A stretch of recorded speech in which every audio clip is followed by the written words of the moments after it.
శ్రమ లేకపోతే దేవుని నువ్వు సమీపముగా రాలేవు. శ్రమ అని అగ్ని వచ్చిందనుకో ఆటోమేటిక్ గా యేసయ్య దగ్గరికి వచ్చి ఆయన పాదాల మీద పడిపోతావు. శ్రమ లేనిదే సింహాసనము, శ్రమ లేనిదే మోకాల జీవితం, శ్రమ లేనిదే ప్రార్థన జీవితం రాదు.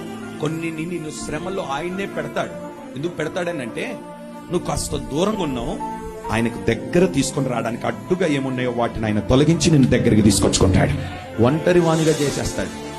ఎప్పుడైతే నువ్వు ఒంటరి వాడు అవుతావో, నిన్నటి వరకు నీ ప్రక్కన కూర్చొని తిన్నవారు కూడా నేను పలకరించరు. నీ తల్లి నీ తండ్రి కూడా నీ దగ్గరకు వచ్చి నీతో మాట్లాడరు. కుటుంబం అంతా నేను దూరం పెట్టడం ప్రారంభిస్తుంది.